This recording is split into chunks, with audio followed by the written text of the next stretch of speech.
Внедрение программы наставничества в образовательную систему позволит оказывать дополнительную помощь учителям, директорам в вопросах патриотического воспитания, опираясь на историю нашего народа, культуру, традиции, обычаи. Очень интересная программа, на мой взгляд, нужная в нашем, можно сказать, стремительно меняющемся мире. Актуально поднимать вопросы идейно-патриотического воспитания детей. Эта работа ведется в школах Абхазии. Нужно отдать должное нашим учителям на достаточно хорошем уровне. Но, несмотря на это, будет подспорье.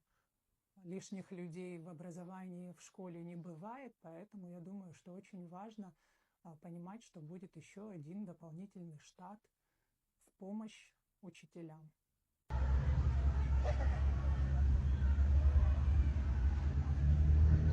Внедрение такой новой должности, как наставник, безумно, конечно же, нам симпатизирует.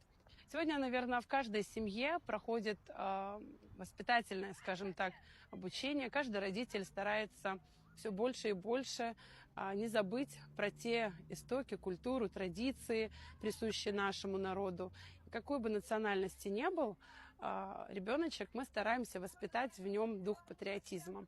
А если это еще и немножечко с элементами нашего красивого абсора, безусловно, это, конечно, здорово. Поэтому внедрение такой новой должности, в обязанности которого в первую очередь, наверное, будет входить патриотическое воспитание в духе морально-этического кодекса абхазского народа, красивых наших традиций, то это безумно радует. Мы надеемся, что мы однозначно оправдаем.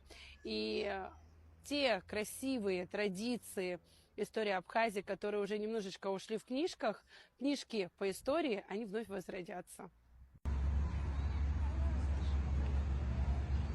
Я считаю, что такое новшество, как наставничество в школе, которое развивает патриотические мотивы наших детей, которые имеют только позитивное отношение ко всему. Это и знание истории, и абсоры, и введение любви к родине. Ведь то, что мы привьем в детстве к нашим детям, то будет у нас сопровождаться по жизни.